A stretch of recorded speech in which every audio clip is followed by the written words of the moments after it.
You're on the Six Streams Telenetwork, earning the reputation of giving all the right ingredients, uninhibited in exposing the hard, cold facts of the Watchtower Society. And now,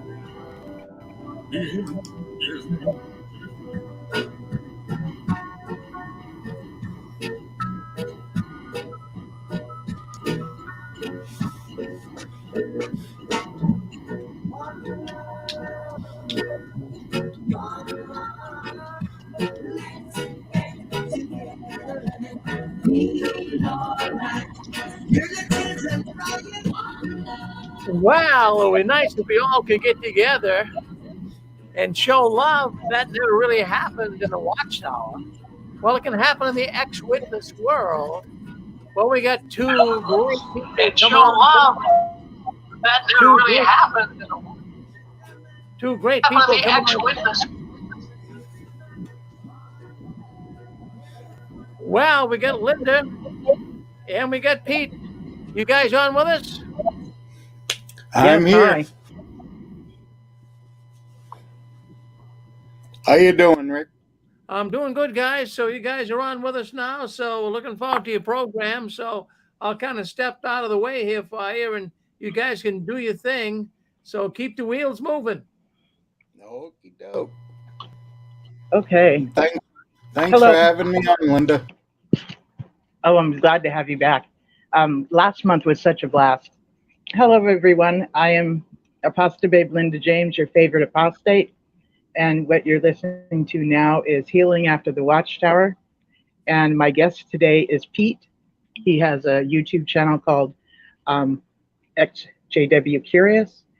And he's been doing some really good work as far as keeping us updated on the latest things that are happening around the world regarding the governments that are the consequences that the Jehovah's Witnesses are having because of the shunning and just the way that the behavior of the organization and how they treat their members. So I was super excited to have him come on tonight. And he said he had a blast last time. So we're just going to take the conversation as it goes. I had a really good time last time around. Can you talk to us a little bit about today, your video? Can you talk to us a little bit about that and kind of what's been going on worldwide regarding the organization and how things are coming down on them? Yeah, the Norway situation's been going on now since January, and it's really providing a lot of news because the witnesses, just to set the quick stage, Norway is a government that provides funding for any registered religious organization. And the Jehovah's Witnesses have been receiving funding from them for years. But a former witness wrote a letter to a government official and let them know that the witnesses practice the act of shunning for disfellowshipped or disassociated members. And that's a violation of Norwegian law. And so this year in January, Norway decided to remove the public funding of Jehovah's Witnesses. Of course, Jehovah's Witnesses appealed that, and there have been multiple stories in the Norwegian newspapers about it. But the main character in the story is a man named Rolf Feruli, who has been a witness as long as I've been alive. He was an elder, and he's a very intelligent man. He's an academic. He's a scholar. Mm-hmm. And the Watchtower has been using him for years as their credible source in the academic world. So basically what was happening is they would say, Rolf, we need you to write a paper on this. And Rolf would write the paper because he firmly does believe in the core doctrines of the Jehovah's Witnesses. However, when the governing body assumed absolute control in 2013 and started making a lot of changes that favored the governing body, Rolf wrote a book that said that while Jehovah's Witnesses were a good organization, the governing body was leading them away from the Bible. And this was unacceptable to Rolf, and as a result, he was disfellowshipped. So Rolf is the one who notified the Norwegian government. One man wrote one letter, and that started the whole ball rolling. And so today's video, I'm just updating on people on what's going on with Jehovah's Witnesses appeal. Now, they filed a 32-page dossier, and Rolf read the dossier and responded with, "It's all a bunch of lies. Everything that they're saying there is they're lying, they're misrepresenting their beliefs, their doctrines." And so that's what today's video is about. Wow. Yeah, when you are not willing to accept the governing body, they get rid of you. I mean, I've heard many judicial committee meetings, and I don't hear them say, "Do you still believe in God?"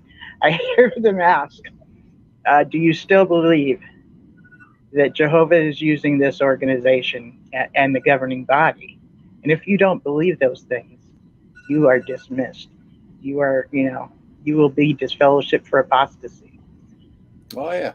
And for him to recognize these things and be bold enough to say so is pretty impressive, and it's very understandable that he still believes in the core beliefs. All right. Progressively, this organization has gone from the 40s and 50s to where it is now. They've just become tighter and tighter, and more rules and more rules. And one thing after the way it looks today is just nothing like it did when my mother joined, back in 1962 or 3.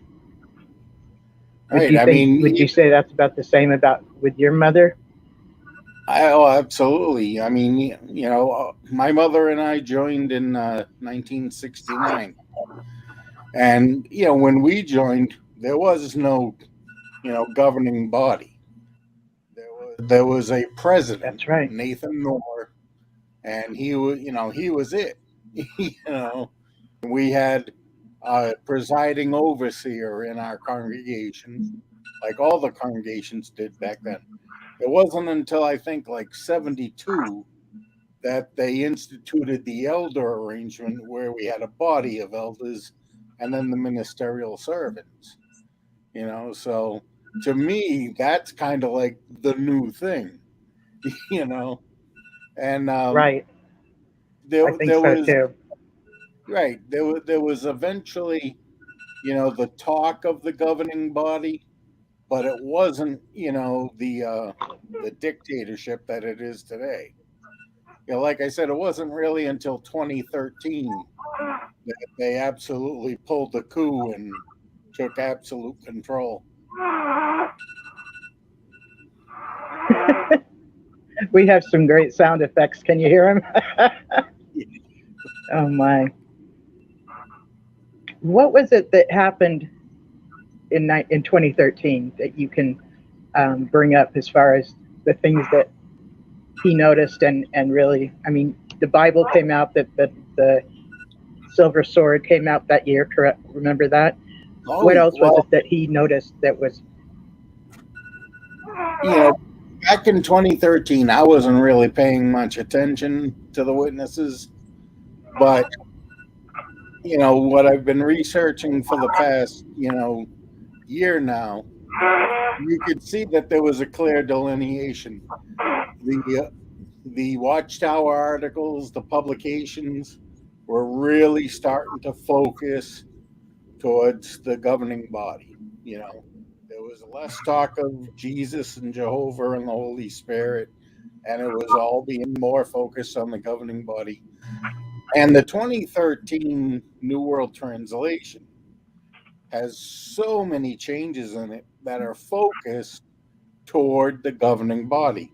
Like, when I was a kid growing up, one of the most common phrases in the Bible was loving kindness, which I thought was a JW term.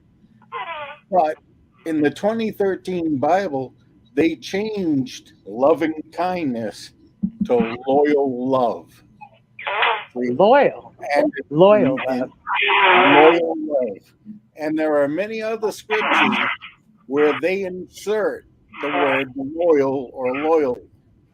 And this is what they're trying to Wow. foster, is the loyalty to the governing body. Yes. I've noticed that the members will be praised for their obedience. It's like giving them the best compliment in the world. You you guys are the most obedient people we know, and it's like that's the thing. That's a huge compliment. Oh, it makes me ill to think about that. Just oh god. I was looking at something, I think it might have been on Reddit, where somebody was saying that his mother, who's Peony, physically and mentally, and he was trying to say, look, the governing body is leading you people away from the Bible. Yes. And she held up her Bible and said, I would give this up to follow the governing body. So Yes. it's like yes. They're putting their faith in these 8 men, Yes. rather than the actual Bible. Like Rolf and go ahead. I said, Rolf pointed out in one of his letters that, in the Bible, there are really only 11 offenses that would justify disfellowshipping. But once, the governing body took over, they instituted 37 more non-biblical offenses for which you can be disfellowshipped for. It just seems like there's so much non-biblical doctrines within the organization, or else they'll take a scripture and make a doctrine out of it. But the fact that the members themselves cannot open a Bible and look at it, read it, and receive whatever it says, however they understand it, but rather have to receive whatever the governing body has told them is the interpreted version. Right. They have to receive it as how the governing body says this scripture means and that scripture means. It's just taken away so much from the members. It's horrible. It's really horrible. And I love Jehovah's Witnesses. I really do. And my beef has always been with the governing body. Yeah. And the things that members will do to obey the governing body today more than ever looks absolutely dangerous. Just dangerous. I don't know if it's looking like that to you or not, but I'm just like, oh no. The latest story is this, or the latest story is that. And follow directions even when it doesn't make sense, and all this no independent thinking, and it's very, very scary. In one of my earlier videos, I was talking about how, with the way that the cult brainwashes people and does demand such loyalty, and they develop this separatist attitude, the us versus them, Absolutely. There's God's organization and there's the world. And it reminded me an awful lot of Jim Jones' People's Temple. Where it was a church here in the United States, but when the government started to investigate the activities of the church, they fled to a compound in Guyana, which eventually led to a mass suicide. Because the and it's actually and it's actually considered not just a suicide, but massacre as well, because not all of them voluntarily committed suicide. When some Right. of them got scared at the last minute, there would be other people there to put needles into them with the poison, Exactly. or Right. shoot them if they tried to escape, you know. So it's actually So- considered a massacre suicide. Right. As in, And they don't like, I'm going to interrupt you again. I'm sorry, Lev. I'm so terrible at this. And they don't like the term, they drank the Kool-Aid. Okay? Right. This is a very offensive term to those that are, that were part of People's Temple. And People's Temple is the name of the church that was Right. under Jim Jones.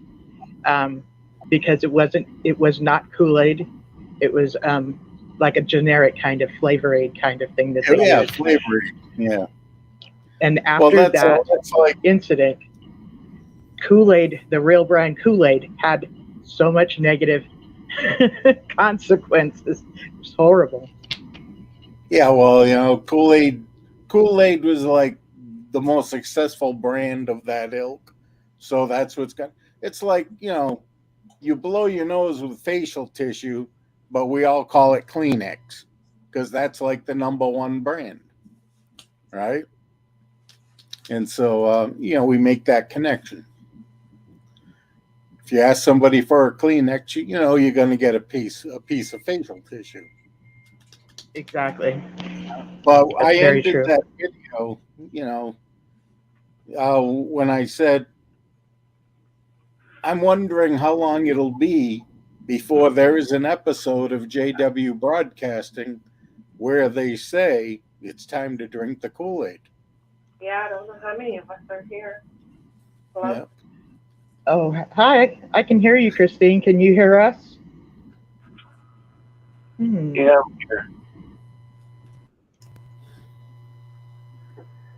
Okay. I think Rick is going to set that up. It's always a good time here at Six Screens, right? Oh, yeah. There's an interesting thing about the drinking of the Kool-Aid. They actually did drills for 10 years. They did drills, just like someone would do when they were in school and they did fire drills, like once a year. videos on Jim YouTube. Jones had them do Yeah, we can only drills, these practice drills. Yeah, Hi, well, Rick. you got to program the people, you know. Yeah. That's exactly what it was doing. Yes. You have to get them to the point where when we say do this, I'm gonna call. it's, you do it out of route. I'm gonna call Rick real It's quick. just a, you know, automatic reaction. You know, Yes. it's almost like a reflex. And And that's exactly what what it did. right. Except for those few at the end who, you know, you want me to do what? And they woke up. And, you know, that was my speculation in the video. It's like when Stephen Lett comes on JW Broadcasting and tells you all to drink the Kool-Aid, how many of you are going to wake up like right at that moment and go, what? You know, and Yeah. and that might be what I it think- takes for a lot of people. It might be. It might be. There's a part of me that thinks that will not happen as the way the organization looks today, because the way I view it is that the organization needs their members much more Right. than their organization has told their members that they need them. To be honest, when we were in their organization, that's a front. It's a total front for their Absolutely. real estate empire. So for them to get, so having us is actually an important thing for them. Now, when it all goes to the videos, I don't know, maybe they won't need us as a front, but they're still going to have to turn in so many people that are attending. It seems as though at this time they're doing like they took a box of Cracker Jacks and they turned it over and just shuck it.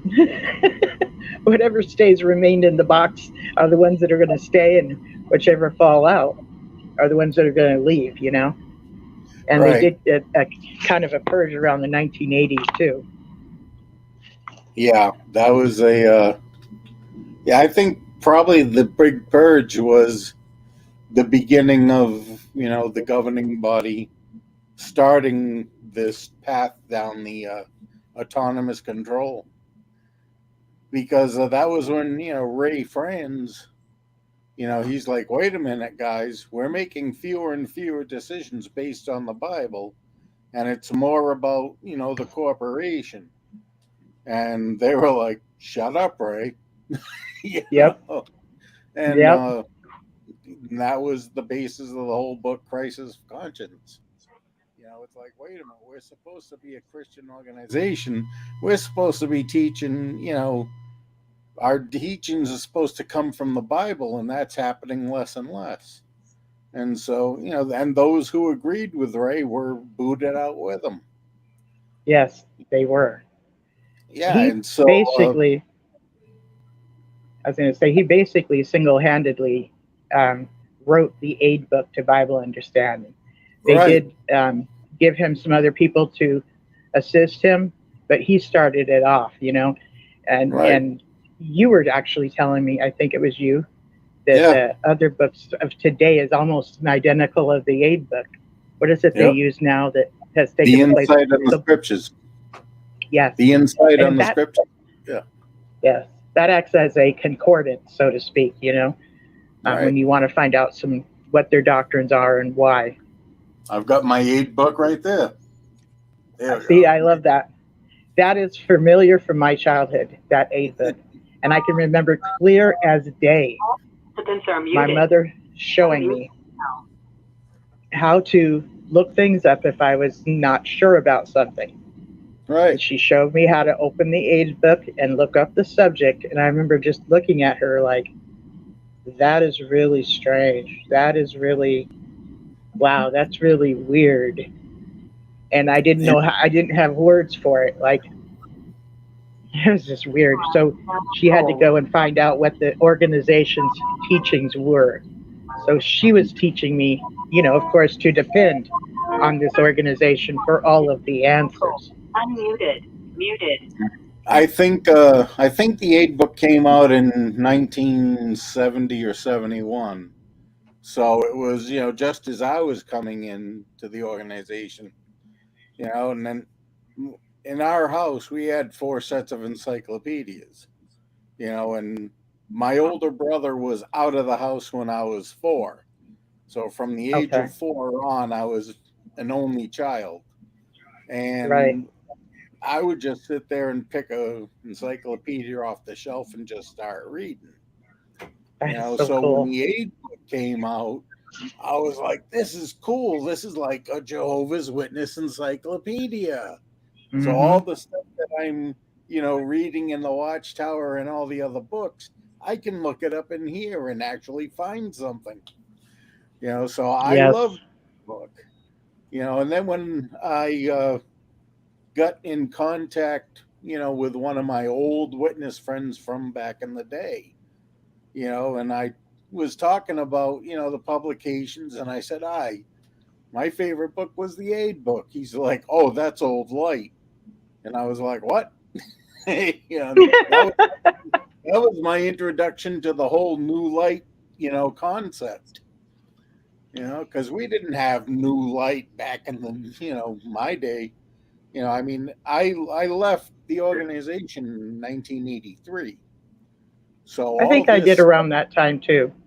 yeah, all this stuff is like, all new to me. And, this last year or so has been a shocking experience seeing how far the organization has changed. Like right there is the truth book that was the Yes. first I ever studied, which is Yes. now considered apostate material. All right. In That's just 1984, bizarre. 1984 they actually rewrote the truth book, with the Really? new doctrines, and then they finally phased it out.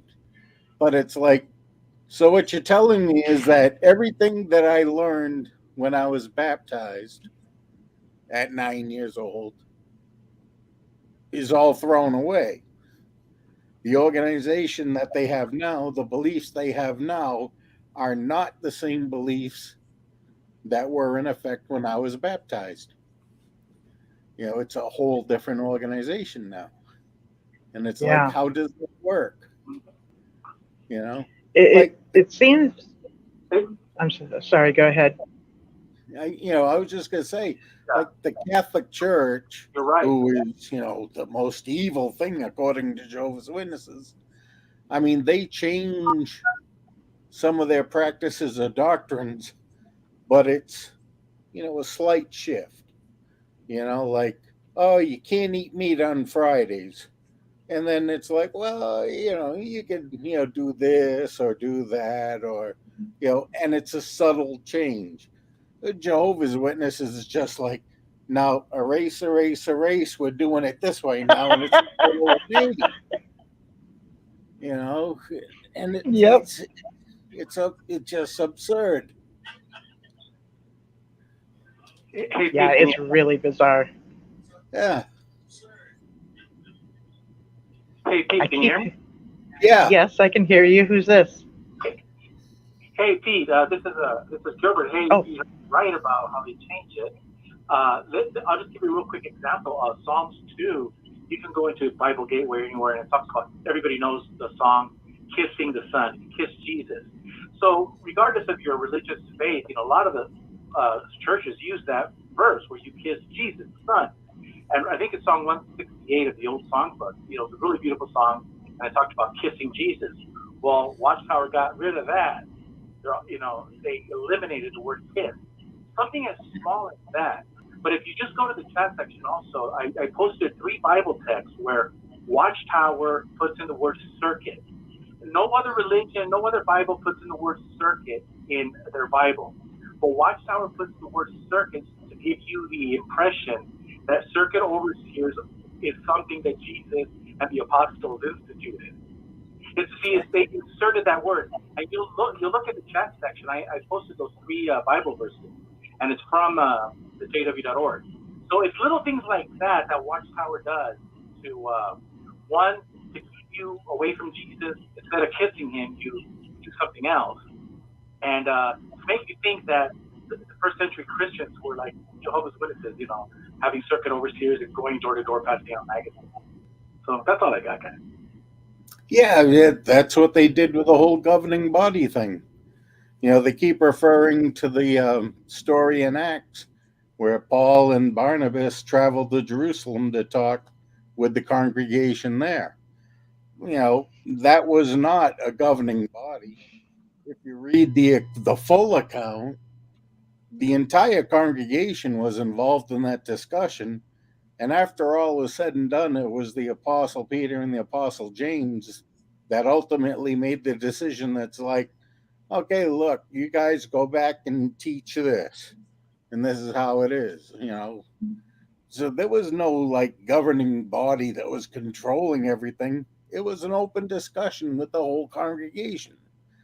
But, and again, nowhere in the Bible do the words governing body ever appear. I just saw a recent video that Lloyd Evans did on the doctored scriptures in the New World Translation.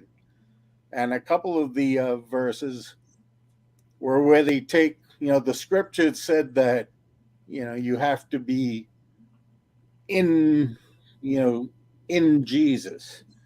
The Apostle Paul was writing, and he would say, to my brothers who are in Jesus, Okay. which the witnesses don't really gel with. So they actually inserted the word union. So it says, my brothers who are in union with Jesus. And where, Oh, wow. yeah. And another verse where, it said that, I forgot if it was Jesus was in. My, I think we lost him. He was going at it pretty well too. I can remember. Pete, the show. I just tuned back in. What did you say, Miss Pixie? I said I'm a great fan of Pete and his show, so I just tuned back in. Oh, I love his show too. I do. I just love the way he just presents what he presents, and he's always got it backed up. And then he explains it rather, he doesn't make it too difficult to understand. So he literally breaks it down for us. He literally breaks it down for us. And I'm a pop singer, and you and I can be the doo-wop girls. that'd be so fun. I'm back. Hi, Pete. Me and Pixie decided that you could be the rock singer and we'll be the, what did you say, Miss Pixie? The what girls? Doo-wop girls. The doo-wop girls. It's an idea. Thank you. Anytime, right? Doo-wop, doo-wop. Sure. Do you remember what you were saying? And I was listening with interest with your comments. So keep going. Yeah, where was I? You were someplace good. In Christ or in Jesus, which sometimes Oh, right. Yeah. they'll sign letters that way. Even the society used to sign letters that way, but they changed it. Yeah, they added the word union, so it changes it from being, having or being in Christ, or to being in union with Christ. So it's more like, okay, yeah, I agree with him, and Yes. there are. Well, that's not the thing, is it? It's also a way of dispelling the Trinity, because to say that God is in Jesus, and Jesus is in God, people that believe in the Trinity would, make that connection. So by adding the word union, it, puts that distance. Now, if you look up, the Greek, the actual original Greek, there's no word for union in the scripture, in the original Greek scripture. So, that's a 100%. Right. It's a 100% pure Watchtower revision to the Bible. There's a book. Now, see, when I YouTube think of union, Bible Hooks, Go- 1881, and it tells how Horton and those guys changed the Bible in 1881. Yeah, well, yes. in the late 1800s, or all through the 1800s, in America, there were a lot of Protestant sects that, they decided to take parables or stories, from the New Testament, or even some of the stuff from the Old Testament, and decide that instead of it just being a story, let's consider it a prophecy. And this is where they started developing the antitypes and, trying to take, like the whole story of Jesus with the sheep and the goats.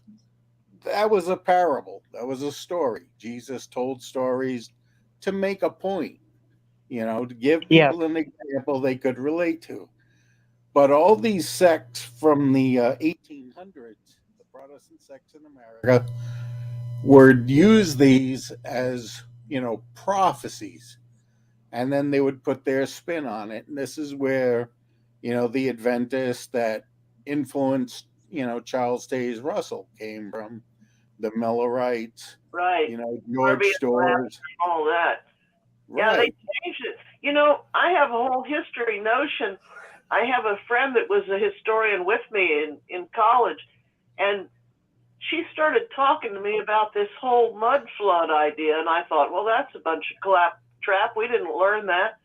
But I started looking at about 1820 to about 1840. The modern world really started with Queen Victoria and the Civil War era, with the machinery and sad wars and all kinds of stuff. But between 1820 and 1840, history is real fuzzy. And Europe seems to have had Napoleon and 3 or 4 wars after that. So this mud flood thing could have been true, because we had people flooding to America, and some of them didn't even mention bringing their parents with them in the orphan trains and things. So we've got lots of real fuzzy European history and some fuzzy American history until the Civil War time. Yep, no doubt about that. Are you calling that mud flood? Is that what I'm hearing? That's called on the YouTube videos, and I thought some of that got to be crap, but I thought, gee, another tinfoil hat thing. But the more I look into it, there's some stuff that they weren't telling us. Mm-hmm. Yes. Mm-hmm. And it was right about the time that you're talking about, Pixie, that I believe suffrage was starting, right about the 1820s, and then it ended about the 1920s, really, a good 100 years. Later, we have a clear history of women's suffrage and the vote.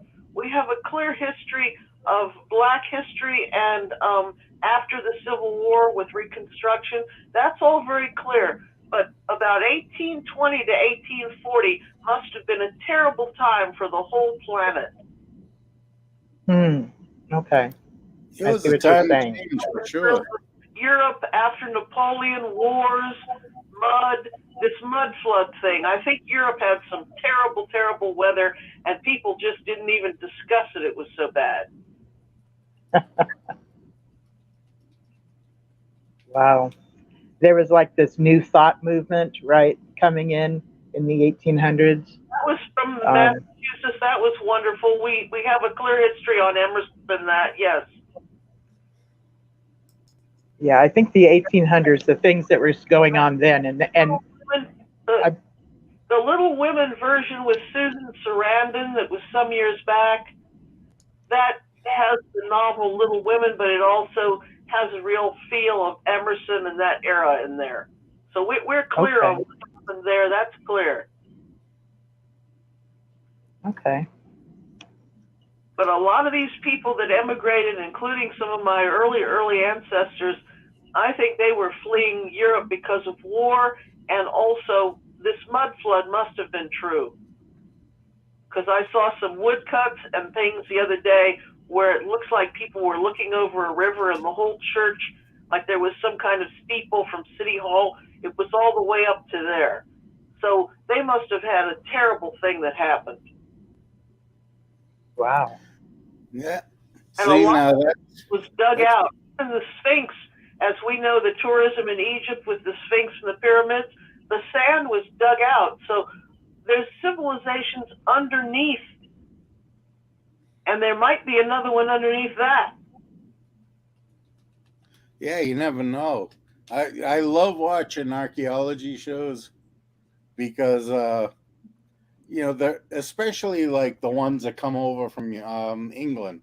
There's a whole series that's been on for 30 years, Time Team, and they do archaeological digs because the history of England is so long that it's like they're digging a specific site looking for something, and then underneath it they find like the next age below. It's like we're here looking for a medieval palace, but oh geez, we found an Iron Age village. And right. Wow. The one called Before Scotland was terrific on YouTube.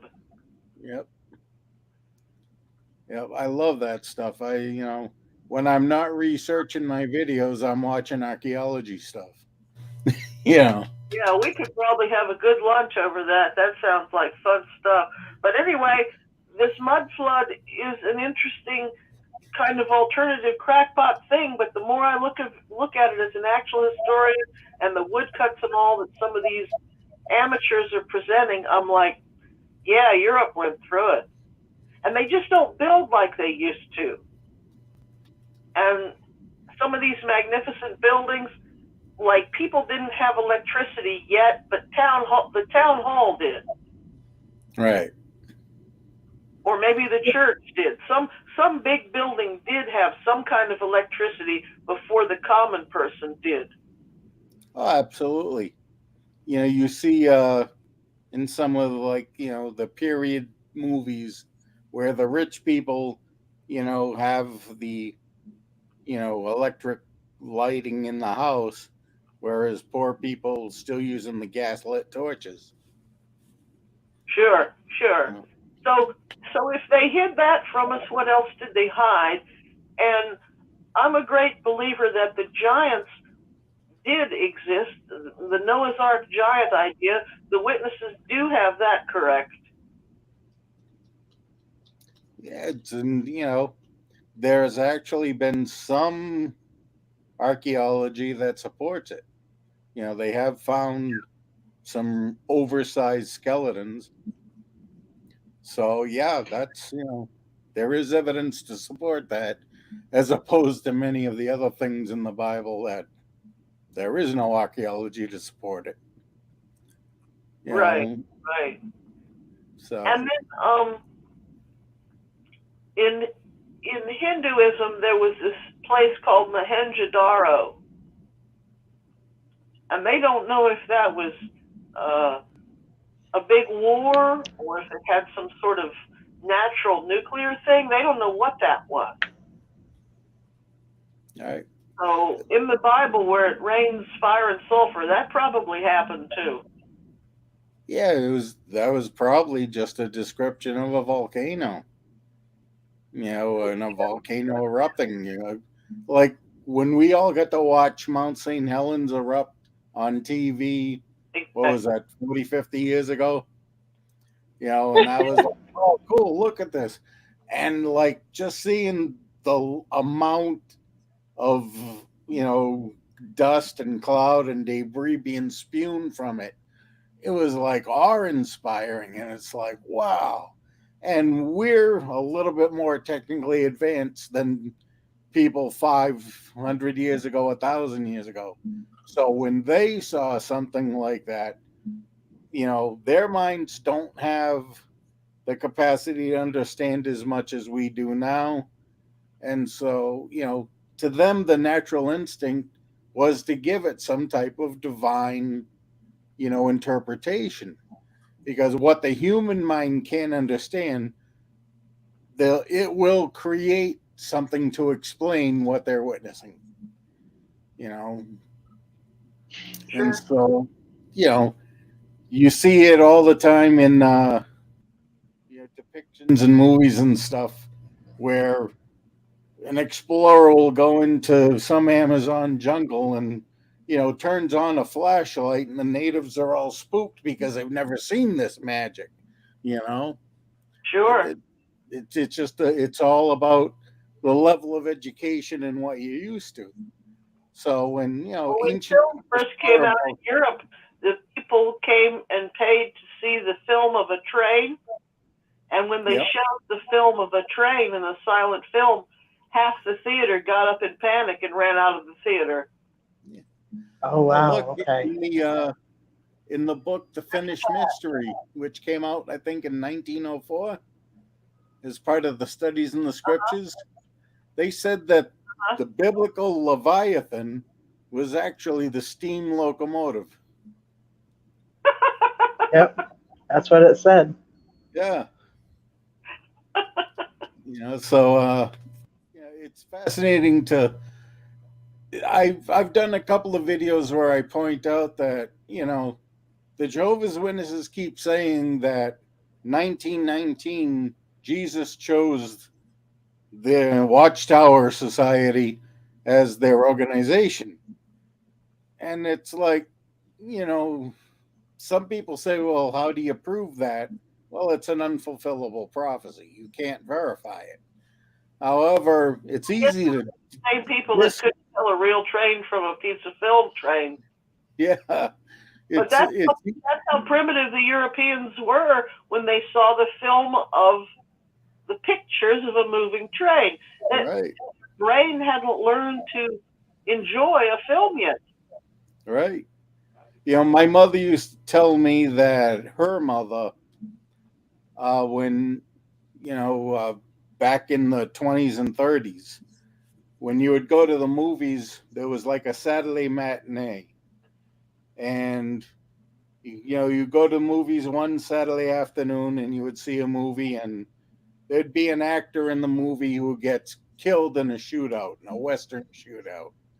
Then next Saturday you go to another matinee and the same actor is in another movie and her mother couldn't understand, how can he be here? He died last week. You know?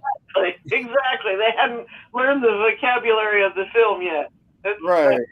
You know, it's an altered reality that people just, if you're not exposed to it and it's something new, it takes a while to get used to it. You know? Exactly. Like my kids, they thought it was a big deal that somebody from Africa sent a giraffe. They thought, wow, Yeah.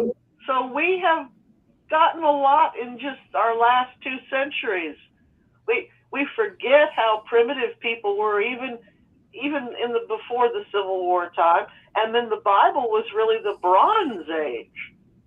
Oh yeah. Yep. It's I kind of, even when I was a kid, and it's like I was being taught, the Bible is the Word of God and it's unchanged. I'm like, well, wait a minute. If you read Genesis 1, the account creation in Genesis 1, and then read the account creation in Genesis 2, it's 2 different accounts. Yeah. My So dad taught me that. He had an uncle that was a Baptist minister, and so I guess they discussed that one. There's 2 Genesis accounts. And who were those people in the land of Nod? yeah, Good question. I don't know. Later tonight, I might be nodding out, but and I used to drive people to the methadone clinic, and a lot of them nodded out in the back seat. The methadone clinic is the land of Nod.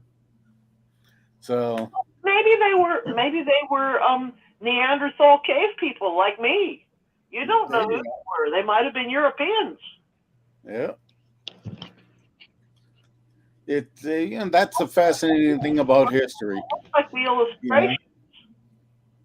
They were Middle Eastern people. They looked more like you, Pete, and less like me. Right. I love watching stand-up comedians, and I love watching comedy movies because, comedy takes fact and then kind of stretches it to the ridiculous. Like one of my favorite movies was the Bill Murray movie Stripes. And, we were talking earlier about, how, you were talking about the mud flood, how there was an influx of people in the United States. There was a line in the movie Stripes where Bill Murray says, "We're Americans, damn it. Our forefathers were kicked out of every decent country on earth." And that's, it's a funny line, but it's absolutely true. America is a country that was founded by people who were either kicked out of or fleeing other countries where they didn't like the rules. Right. Well, the great Oleg Cassini, the designer, he had been a Russian count, and he had nothing. He and his mother lost everything. The only thing they could do was sew. So they came to America. He came to America as a young man and married a Hollywood starlet and did very well. But he said in one of his last interviews, he says, "They sent all the Puritans here." So, had a lot of fun too. It still is. I have a theory about the studies in the scriptures. Yeah. The size of the books would show how many books were in that complete, whatever that's called, set. Okay. Right. And it shows 6 dots on it, and that's how many was in the set. Now, Rutherford ends up writing number 7, claiming that there was notes that Pastor Russell started on it and all this stuff. But the set does not have 7 dots on it. And when there was things put inside of the pyramid near his grave, it says that there was a complete set of studies of the scriptures, 6 of them, 6 books, put into that, like, kind of a time capsule kind of thing. Right. And I have a theory that Rutherford elaborated and acted as though he was finishing up something Russell started. I think he had to do a whole lot of, on the coattail of Russell to get to the next area, and before he ended up, poo-pooing all about Russell, and he was, these laws and stuff, everything he came up with was of the devil and stuff. But I think he was very much for them at the beginning. So my theory is that he decided to come up with the 7th volume, and that kind of didn't go well. I'm not sure if it was part of Russell did. My I don't dad think was, Russell did that.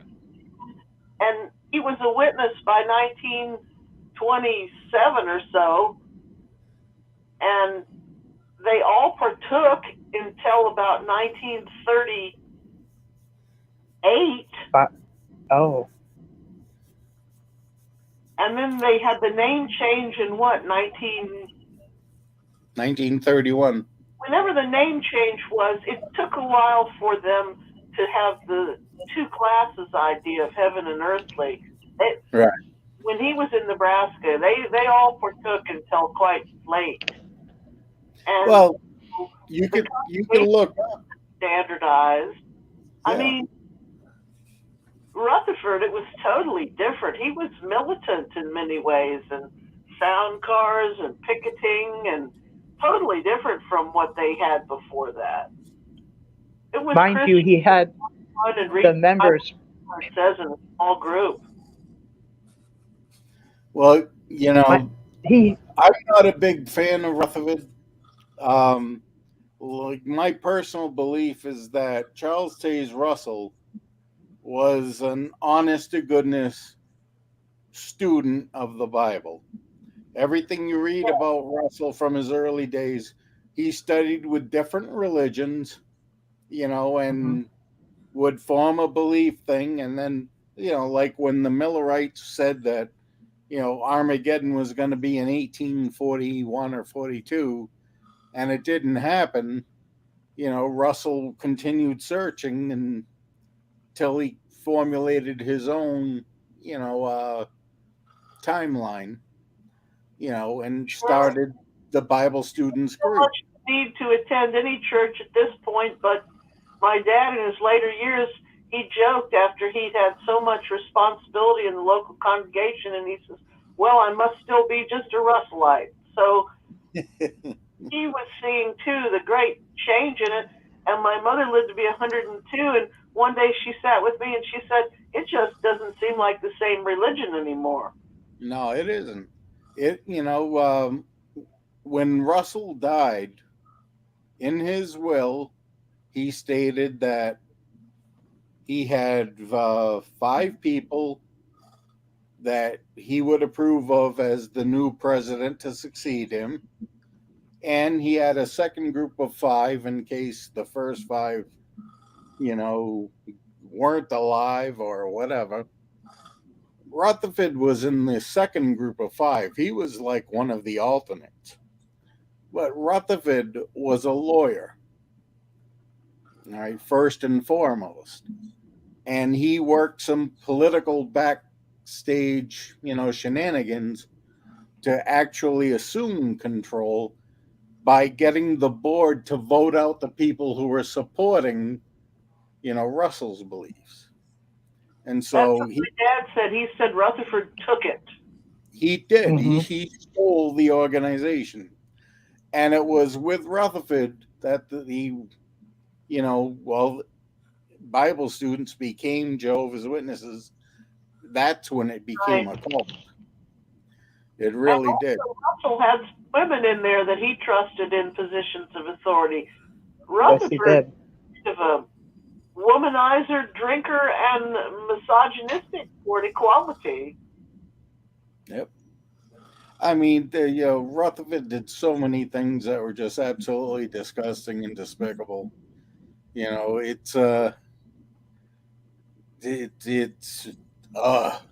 I know, right?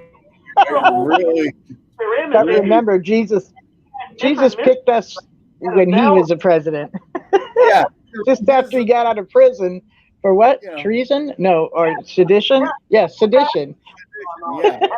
Whiskey coming in Well, from of course, Canada that was when nobody else could persecution. get a drink in Prohibition.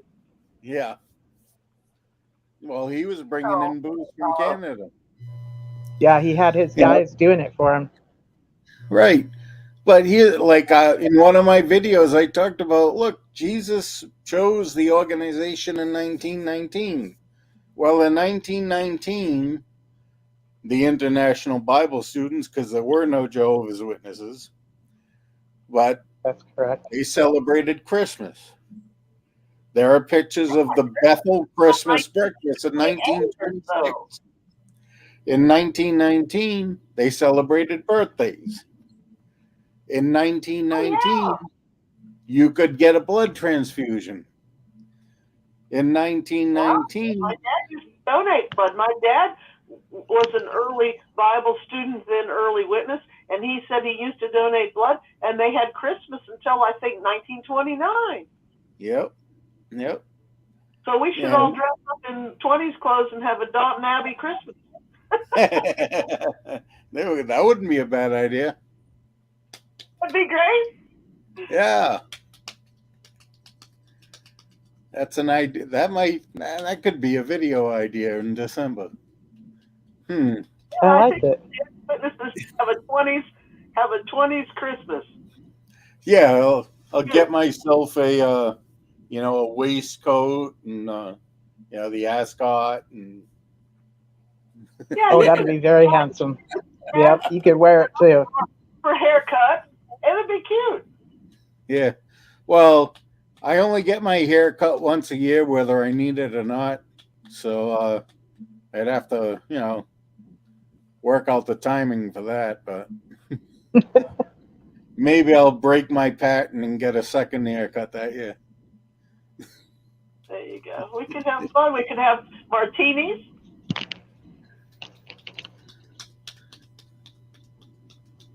What are martinis made out of? I don't drink, so I don't know. Oh, we could have martini glasses. It's all about the. Okay. If it's all about the glasses, then I'm there. Yes. I have my Scotch rocks glass here, but it's full of Diet Coke. Okay. There you go. And Delon in the chat here on YouTube said, and they smoked back then too. Yes. Yep. Well, yeah. They smoked until Yeah. And there was no disfellowshipping. Disfellowshipping didn't come into play until 1952.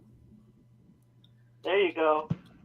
So the organization that Jesus selected in 1919 no way resembles the organization we have today. No. No. Just the last 25 years or so, it's wackier than ever. Yeah. Well, everything nowadays is. Yeah.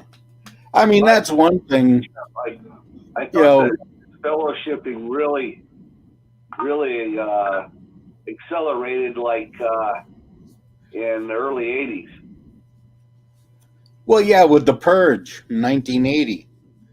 When they got rid of Ray Franz and all the Watchtower. I wasn't in till the late 80s, but mid-late 80s. But yeah. What was the Purge? Ray Franz was a member of the governing body, and Yes. he was objecting to the direction that the governing body was taking the organization. Ray Franz may have possibly been the last real Christian in the governing body. He wanted to focus on biblical teachings, on biblical principles. And what was happening is that the governing body were making their decisions like a business. Everything was based on, the bottom line, the almighty dollar. And it was none of their decisions were being based on the Bible. Ray Franz objected to it, and there were a lot of others, higher up in the organization that, sided with Ray. And so the corrupt members, basically gave him the boot, called them all apostates.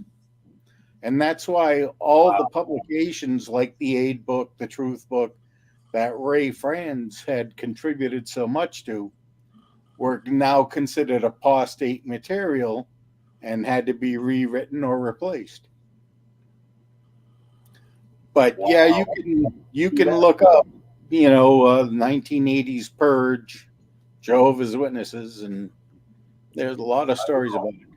The best thing to do would be if you can, pick up a copy of Ray Franz's book, Crisis of Conscience. He lays it all out in that. Interesting. Yeah, that's history. I knew about Ray Franz, and I knew there was a falling out, and they got rid of him, but I did not know about a big purge taking place in the 80s. So that's interesting. Yeah, it was right around 1980, 81. There was a big spike in disfellowshippings, and especially I heard in 82 there was a big spike in disfellowshipping, is what I heard. But that was kind of before my witness time. And of course, they don't tell you their history. No. They want you to know. I mean, I got disfellowshipped in right around that time, 80 or 81. I think it was 81 when I got disfellowshipped. But I was just a multi teenager. I mean, I was baptized at 9. By the time I became a teenager, I was sick of it. So when I got called in for my judicial meeting, I was just like all guns a-blazing. Oh, wow. Good for you. You just kind of told them how you felt then. A lot of people scared and emotional and everything else. But yeah, well, I don't know if how many of my videos you've watched, but my style is to use the Watchtower's words against them. Whenever I'm in an argument or a discussion with somebody, I use their words against them. It's the most effective tool. So when I was in my judicial meeting, they were talking about how my actions reflected on the organization and how people on the outside could misconstrue my actions as, in a bad reflection on the congregation. And I looked at one of the elders and I said, didn't you just go up on that platform 2 weeks ago and say that only Jehovah knows what's in our hearts? And he said, well, yes, I did. I said, is that true? And he said, yes, it is. I said, well, if Jehovah knows what's in my heart, why am I worried about impressing you? yeah. They asked me to step outside for a few minutes, and I kind of had an indication what was going to happen next. So, sure. But that's the whole thing. They put the organization ahead of, the doctrine of the, biblical believing. So if you're teaching me that Jehovah knows what's in my heart, that should be the only person I'm concerned with. Of course, now my heart's full of titanium, but back in those days, it was still natural. You have a YouTube channel? Yes, I do. XJW, the 3 letters XJW, Curious. Okay, I'll write it down. Okay, I'll check it out. Yeah. They did a number on me, as they did a lot of people. Oh, yeah. Yeah, I attended my last meeting in 1983. And, when I left, I just left. And I had another friend of mine from the congregation. She left about the same time I did. But she was, like hardcore XJW back then. And of course, we didn't have the internet. So her resources, weren't as visible as, what we have now. I mean, now you could just sit there and Google something and say, oh, yeah, that's right. Back then it was pretty much hearsay. So a lot of the stuff she was telling me, I didn't believe, Yeah, the internet really put this organization in a twist. I mean, they can only imagine how they hate the internet because it exposed them completely. And when I left in '90, I just wish the internet would have been there. I thought I was a dead man. I mean, I believed in that generation prediction, and I thought, oh my God. I says, I ain't going to live another 10 years after I left. And,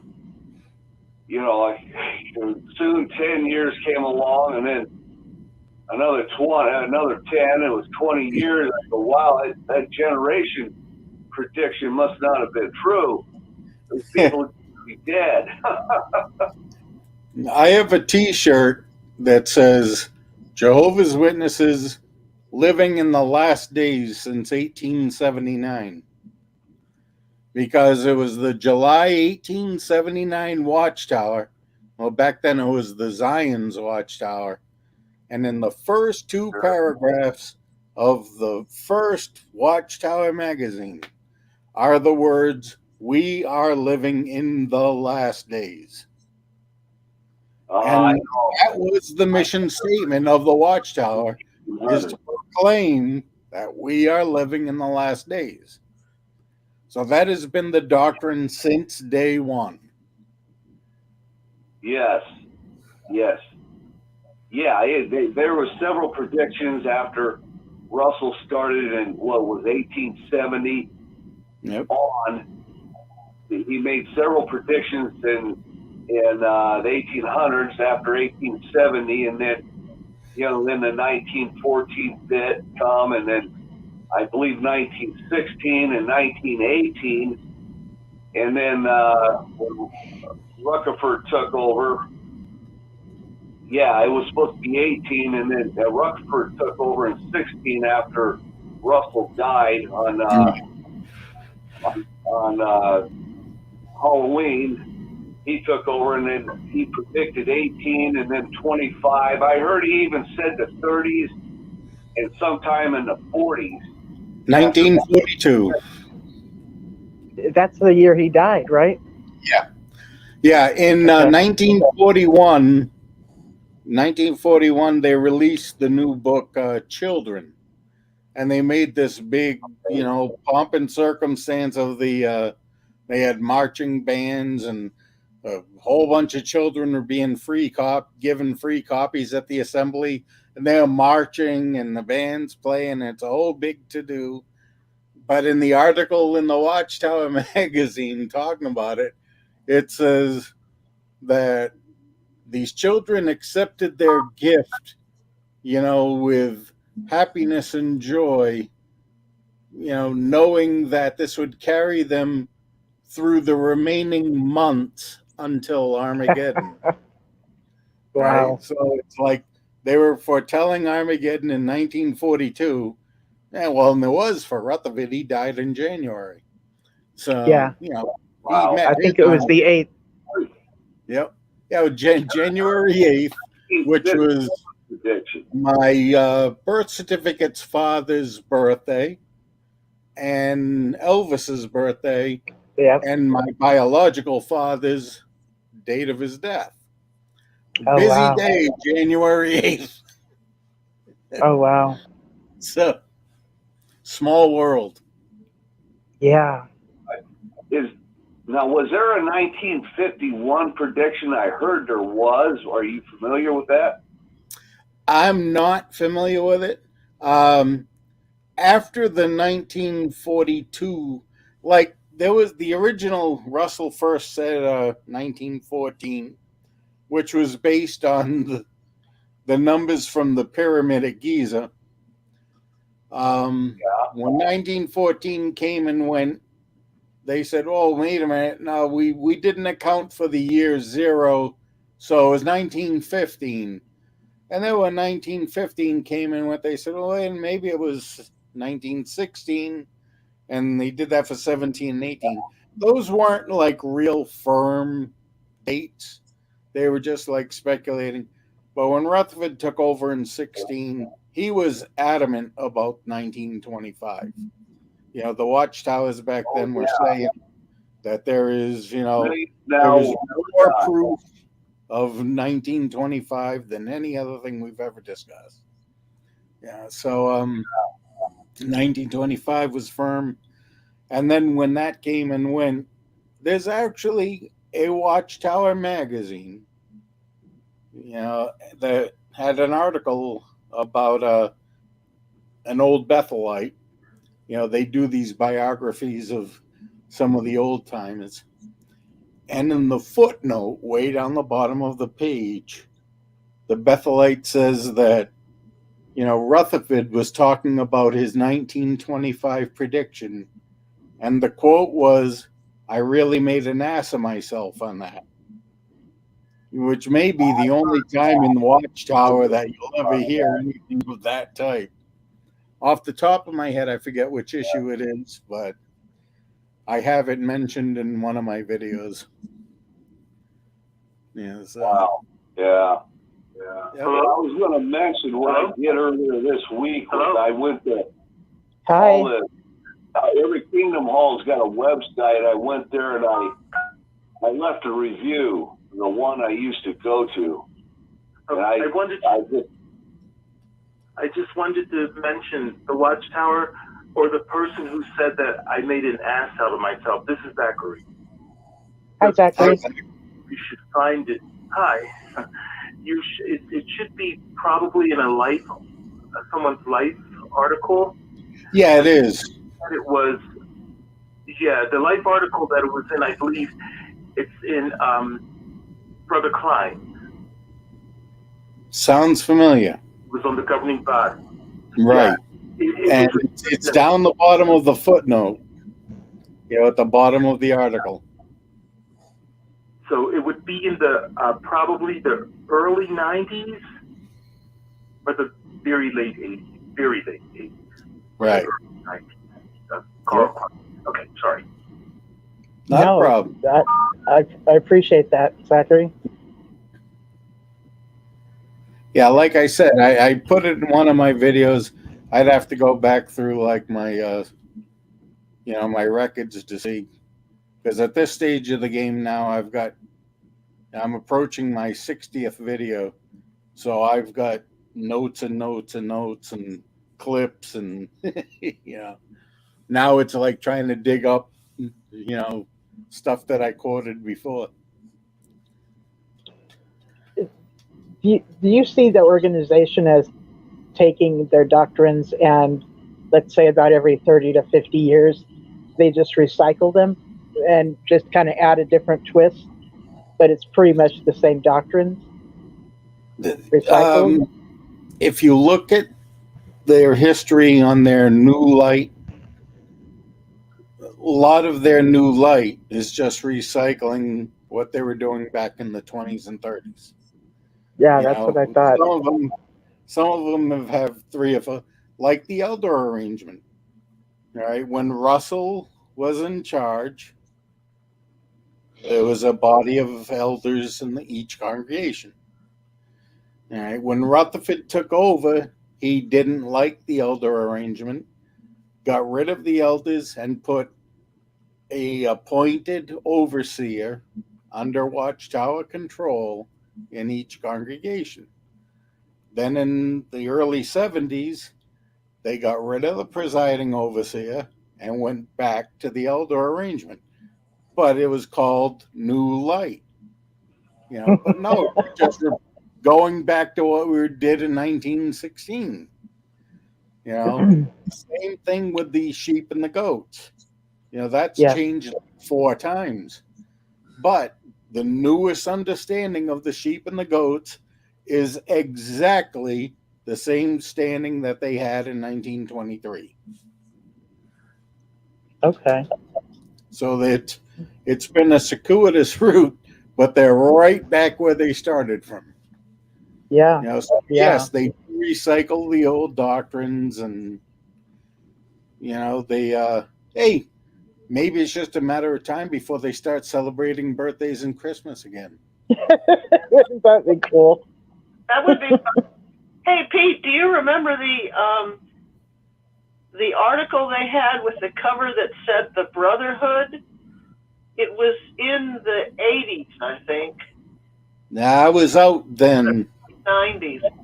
Yeah, I was out then, so I'd have to come across it and researching on something. It was October or November. I think it was 84 or 94. And it was chilling because they had robes like the drawings had robes like some sort of satanic group and knives. Wow.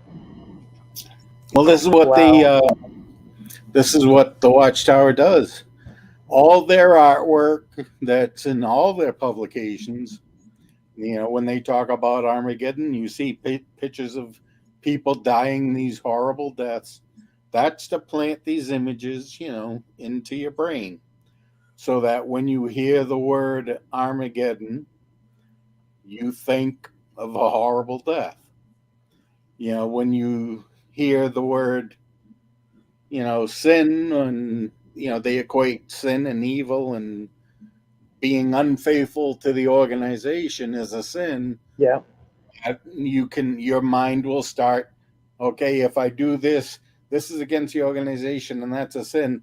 If I commit too many sins, then I'm going to be evil, and if I'm evil, I'm going to die at Armageddon, and a lightning bolt or a flaming piece of hail is going to hit me in the head. It's all a programmed response.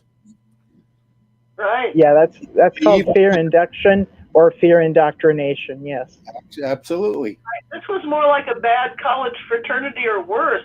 And it was quite the story. And my dad said, "What do you think of this?" And I remember him handing me the magazine and me looking at it. But then years later, when I went to university, I ended up with a very large university that had the biggest comparative religion library on the East Coast. And it looks more like something they'd have in a satanic cult or something. Right. It's not Star Wars robe, it's the other club. Right. Okay. Yeah. There is a distinction, I agree. Yeah, Watchtower, you know, really excels in trying to instill fear, you know, fear of, you know, anything that's not Watchtower. You know, and that's, you know, that's how they maintain their control. You know, I think that go ahead. they make a point. I think that they make a point of making the member scared to make a mistake.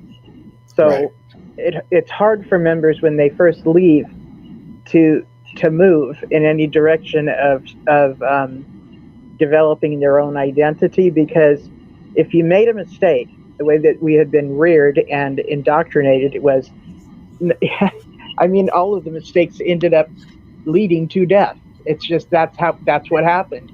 And I can remember them telling stories like, you don't, like, you just accidentally walk into a situation, you know, and the next thing you know, it's displeasing God, and it means you're going to die at Armageddon. It's like, goodness gracious. It's hard, I think, for the members to be willing to make mistakes after they leave. And that's actually how you gain your wisdom. So, and I think that that's part of it. They don't want individuals to gain wisdom by going through things. So they have them scared crapless so that they don't move at all. Because they've been trained that if they make a mistake, they're going down with Armageddon, you know? Jehovah's Witnesses organization is very much like a monopoly board where all the squares go directly to jail except for the go. You know, the go square. So it's like no matter what you do, it's go directly to jail, except it's not jail, it's Armageddon. So Okay. Jehovah's Witness monopoly is, oh, I'm dying at Armageddon. Oh, I'm dying at Armageddon. Oh, I'm dying at Armageddon. Oh, pass go, collect $200. You know, and this is the way that, the Also, brainwashing takes years over. like the rank and file can't make a decision without asking the governing body that or the elders. It wasn't that way in the 40s, 50s, 60s, 70s. No, it wasn't at all. To live their lives. You know, when I wanted to get baptized back in 1970, 9 years old, they actually tried to discourage me because back then they didn't like children getting baptized. And so the presiding overseer sat me down and he said, Jesus didn't get baptized till he was 30. And I was like, yeah, but, I want to get baptized. And he's like, well, you really shouldn't, And I said, well, what do I have to do to get baptized? And he said, well, we have to sit down and discuss these questions. I said, all right, well, let's discuss them. And as we went through the questions, I had all the answers. And when the circuit overseer came for his visit, the presiding overseer sat the circuit overseer down with me. And, the circuit overseer we had he was like 6'7". He was like the tallest human being I had ever seen. And he's looking down at me. I'm this little runt at 9 years old. And he's like, you really should think about this decision. I said, I have been thinking about it. And he started questioning me, and I had all the answers. So he looked at the presiding overseer, and it said, I don't see any reason why he shouldn't be baptized. He knows what he needs to know. And so I was allowed to get baptized. And it was so funny because, I didn't realize it at the time, but in hindsight, now I see it. They really started to use me as like a model for other children. Like Yep. the first midweek meeting after my baptism, as a matter of fact, this Bible right here, my mother gave me, because the first Thursday meeting after my baptism, they actually had me lead the congregation in prayer. 9 years old. Goodness. 9 years old, they had to put a step stool up at the podium just so I could reach the mic. Wow. And I'm 9-year-old child, so this was like I was the trophy. Look at, as a child leading our congregation. And all of a sudden, all these other parents were inviting me over their house, for activities, and I didn't realize it, but they were hoping that my influence was going to rub off on their kids. Right. That their kids would want to get baptized, their kids would want to go out and service. And, during when I was between the ages of 9 and 13, I vacation pioneered every summer, July and August. So they wanted their kids to vacation pioneer, But that was probably the beginning of my downfall, because when you have dirty hands and you wipe your dirty hands on a clean towel, the towel doesn't get clean, the towel gets dirty. So I wasn't influencing these other kids, they were influencing me. And that, once I got to, especially like in my teen years, that's when I started to drift away. And so it's kind of ironic that my path led me, even though I was being held up on a pedestal in the congregation, that path actually took me away from the organization. Well, they say the higher up they go in theology school, the less they believe. Right. and the older you get, the more or the less you fear questioning, Right. which is probably why I started my channel last July. I've just gotten to the point where I fear no retribution. I fear, I don't fear any consequences. I had a friend of mine just the other day was asking me if I knew anybody that could take care of somebody for her. And I said, Wow. he said, I'll do it myself if I could still drive. I said, because at this stage of the game, the words life in prison just don't carry any weight. Wow. Oh my goodness. In I retirement, don't know if I'd huh? still be able to do my YouTube channel from jail, but hey.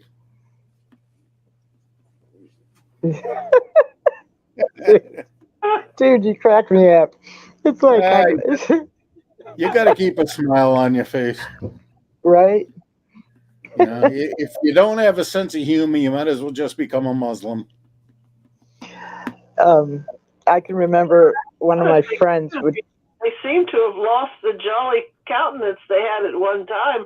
We used to have picnics where people would laugh and stuff, and now it's like hard benches. I think I'm back in Salem, Massachusetts or something. Oh, no, I've been to Salem quite a bit. It's a lot more fun in Salem. Hello? Hello. Hi, Edie. Hi, Edie. Hello? I mean, Hitley. Hello, Hitley. Welcome. Hello? Hi. Hi, this is Hitley. Hi, Hitley. I just wanted to ask, what is your name again? Pete? Pete. Hi, Pete. A question. And I have to agree with you, Dixie, what you said about that they used to have fun, which now most of them don't even go to a movie or go bowling or anything like that. Right. I noticed that it was on Kim and Mikey's video. They said something about an order. Yes. An order of, like, the order of Jehovah's Witnesses or something, and that these brothers or sisters are supposed to do some type of activity, new activity that they want them to sign up for, and they're supposed to take a vow of poverty for a year, like the Bethelites. So I don't understand what they mean by this order thing. Is it Freemasonry roots that they're talking about, or what? And what is this thing about taking a vow of poverty like the Bethelites? Want me to take that, Linda? I don't know if you heard about it. Yes, please. Yes, Or please. anyone else has heard about it. The I just want to say that Rick earlier said he had not heard the term order, and then we had Zachary come in and he mentioned that he did hear it, and I just wanted to say that I've seen it like within the last 5 years on what is that called? That one with the IN with businesses and stuff. I can't think of the name of it. It's an app and anyways, when you find one Jehovah's Witness in there, you kind of move on to thank you, LinkedIn. Thank you. So, okay, I appreciate you very much. When I would take that to another one and then to another one, many of them would show their job descriptions that used the word order involved in them. So that was very interesting. But yes, please take that. When you join Bethel, you're given a handbook that has all the rules and regulations, and it contains the vows that you have to take. And when you become a member of Bethel, or if you become a full-time pioneer, you are becoming a member of the Order of Jehovah's Witnesses. All right, it's basically a legal term.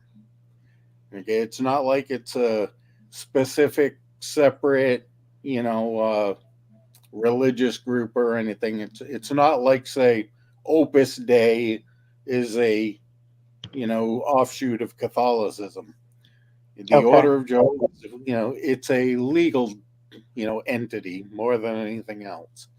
But yes, there is a vow of poverty in Bethel, that you agree that any monies that you earn from whatever activity that is above and beyond what you need to live, you surrender to the order, to the organization. What? And the only way you can be exempted from that is if the governing body gives you an exemption. So people keep, saying, like, I've done videos where I talk about Stephen Lett going partners with his brother on a $500,000 investment property. And they're like, well, didn't he take a vow of poverty? Well, yes, when he joined Bethel. But the governing body can give an exemption to the vow of poverty. So I could probably name 8 people off the top of my head who are exempt from the vow of poverty. Just guessing. Wow. Now, see, Zachary came on and honestly said he does not remember signing anything that would, imply that he was taking a vow of poverty and like what you had described as far as money's made over and above what they get as a stipend. So I'm thinking that there might have been a time when it was not. And he also said he has all his paperwork from when he went in, like in a folder, Guys, and he could hi, look this all is through Zachary. it. Hi, This is Zachary. Yep. Hi, hon. We're talking about you. Hi. Hi, how are you? Let me say this. The brother just now said that there's a book that you get. The book is Dwelling Together in Unity, or it used to be Dwelling Together in Unity. And he said that in that book, it says certain things. And he said, it says that money, I don't want to repeat it incorrectly, but it sounds like he said something about turning money over. Right. The agreement. Dwelling Together in Unity? I'm not sure that's the title of the book. That name doesn't sound familiar to me. Yeah. I understand. Do you know who Ben Fearon is? I know. I was never required to turn a dime over to the Watchtower Society. When were you in Bethel? I don't know of anyone who was required to turn over their money to the Watchtower Society.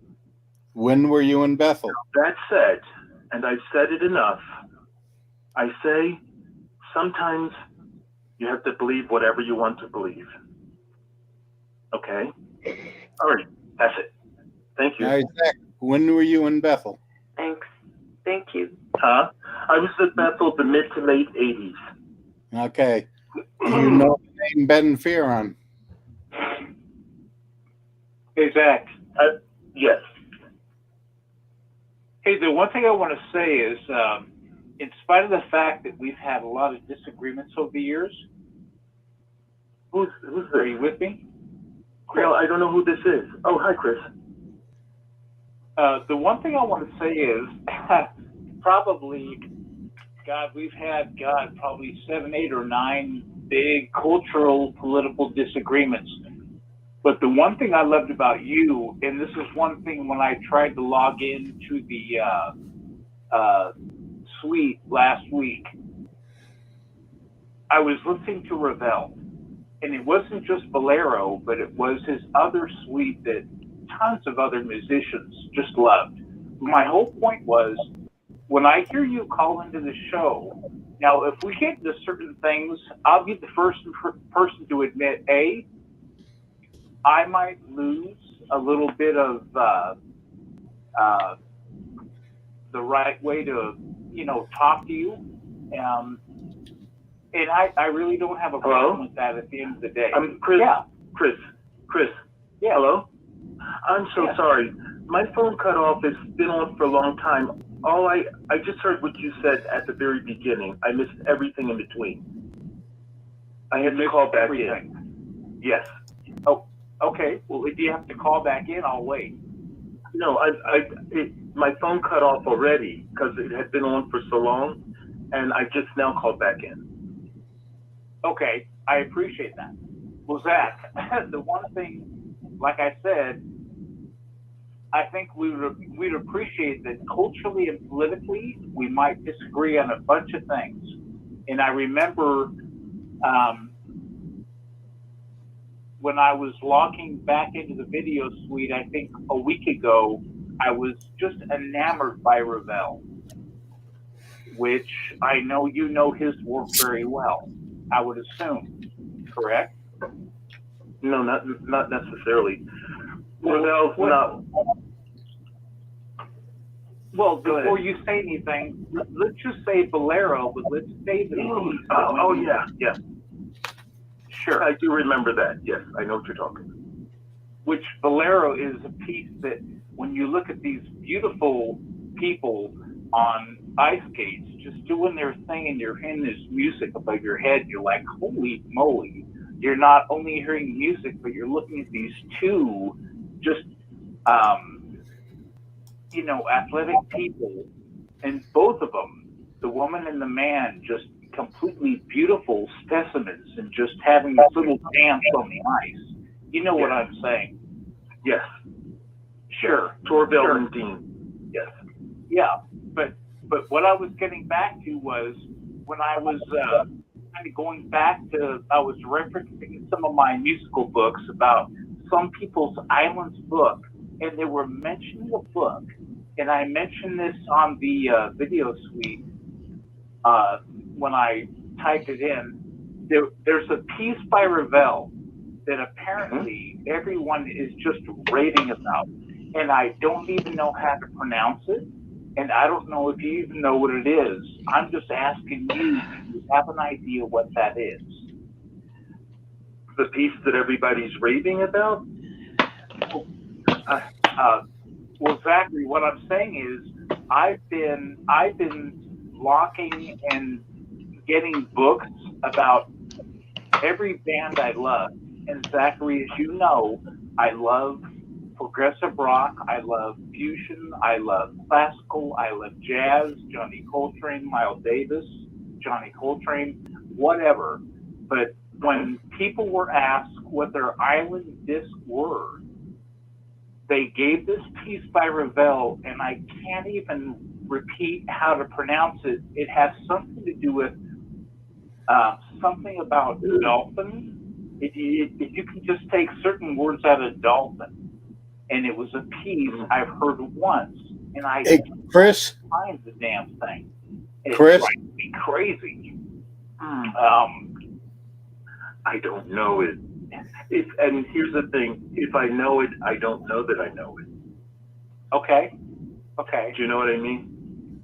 Right. Just go and do a Wikipedia for Ravel, and it should list every piece he ever wrote. Well, sure, but what I'm trying to do, Pixie, is pick Zach's brains because he's a lot more proficient in Ravel because I'm a kind of a rock jazz musician. Zachary is a very proficient classical musician, so there's a different proficiency that I don't even profess to know. Hey, Chris. I love classical. I was a paid music critic for 2 newspapers. I had to research it all, even if I didn't study it at university. So that's what I would do. Look at Wikipedia. It should give you every piece Ravel wrote, just like it gives you every film David Lean made, and then you'll know. Sure. Sure. Hey, Zach, you still there, Zach? Hold on. I just want to say this, Pixie. I really. Yeah, Zach, you still there? What I'm trying to get to is Zach is someone that. Yeah, well, Chris, you're way off topic. Go ahead. You're way off topic. Zach and I were talking about the Bethel Handbook. Ravel didn't write the Bethel Handbook. So let me continue my point. A couple days ago, but you may not know about the 19th century There is Yeah. Let me get back to my discussion with Zach. I do know 19th century. I think Valero just... If you guys were talking about that, I'll back off. And Zachary, maybe I'll text you on the suite. I didn't mean to interrupt. I'm sorry. Okay. Thanks. Okay, and I'll keep my ears open for it. Sure. Now, thanks. Zach. Okay. totally different Yes, page sir. on this paper. Zach, Yeah, I did Zach. want to ask you if you remembered that Watchtower on Brotherhood, where they had the capes, the cloaks, and the knives. This happens. Yeah. This will happen. Society Watchtower or wait? It just was a Watchtower in the October or November of the 80s or 90s, and it was shocking because it had a cover that said The Brotherhood, and it had people in cloaks with knives, like it was a sci-fi thriller fraternity or something. It was scary. Wow. I know they had one on secret societies. Yeah, well, this one just said The Brotherhood. No, I don't remember it. Well, Sorry. I don't have bound volumes, so I can't find it, but that's what it was. It was quite. Okay, Zach. Yes, sir. Zach, my buddy. Is Zach still in the room? Okay. There's a guy named Ben Farron who just started a YouTube channel. He just left Bethel a couple of months ago. So he has all of the latest information. And, he's got the updated books and everything. So, Bethel has changed a lot since you were there. New information, then there's new information. Right. I was there mid to late 80s. Right. And, things have changed a lot. I hear everybody saying that. And I'm saying I didn't have to do that. Right. And I did not have to turn over any money. The rules were that you could not work. You could not hold a secular job. Right. While you were at Bethel. And the only time you could hold a secular job is if you were on vacation. Then you would be allowed to. Right. But never was there anything about you have to turn over your money. Not while I was there. Right. Yeah, but there, the new stuff, everything has changed so much. Like I was saying earlier, I don't recognize this organization from the organization I left in 1983. It's Let me explain something. I would not interrupt, but see, when I hear my name mentioned, and I did that, yep. I'm being pulled into it. Right. And I don't hear the explanation. What I'm saying is being used, but it's somewhat misleading. I can attest to the mid to late 80s, and I can attest probably a lot of the 90s, because when you leave Bethel, you still have friends who update you on everything going on. Oh, yeah. So, you know what I'm saying? Yep, absolutely. Let me just ask you, you said that the belt poverty, you mentioned a book that has everything in it. Yeah, it's the new Bethelite's Handbook. I don't know offhand what the name of the title is. I forget things unless I keep them active in my brain. Because, 3 years ago I had a stroke, Zach. So my brain doesn't work like it used to. But, it's kind of like the Kelly Bundy thing. When stuff comes in, other stuff falls out. That is true. And that is true that when you go there, you get a package of information. Right. And one of them at that time was the book Dwelling Together in Unity. Right. And when you leave Bethel, they want that book back. Yeah. From you.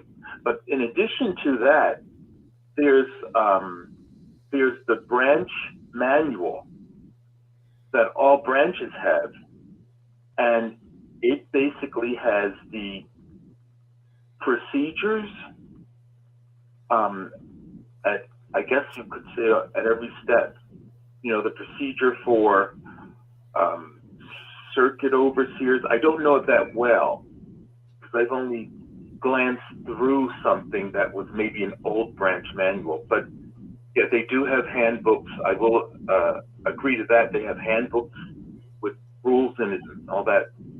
But me, when I say I didn't sign something called a vow of poverty, when I say that, that's really what happened. And I think that I would remember it if it was something so significant, because what I would do, you know, what you do is you get to Bethel. It's an exciting thing. And you're there and you're meeting other Bethelites and you're touring the place and you're seeing places that you've never seen before. Writing department, library, and maybe the brother will say something that you remember and you got to tell people at home about that. For instance, the thing, you know, why do they have locks on the doors? And someone raised that question, why do they have locks on the doors? And the brother said, well, they had deeds in Israel. So, you know, he used that as, well, so you have to lock your stuff here. Right. That was the thing you tell people. And if there was a vow of poverty, I would have been on the phone. Guess what we had to do? We had to sign a vow of poverty. You know, I would have been very trusting with it, but I would have known what I was looking at. Right. Because I didn't go to Bethel just straight out of high school as a 19-year-old. I had, I'd gone to Bethel after going to college 4 years and working as a professional and as a serious professional. And so when I went to Bethel, it's not like I didn't know what I'm looking at when I'm signing something. So this is something, if there was a form that we had to sign, I would have known about it. I would have known what I was signing.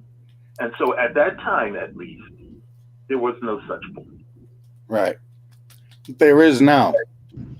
I'm signing a vow of poverty, or that said, I have to turn over my money to Bethel. There was no such form at the time when I was there. Right.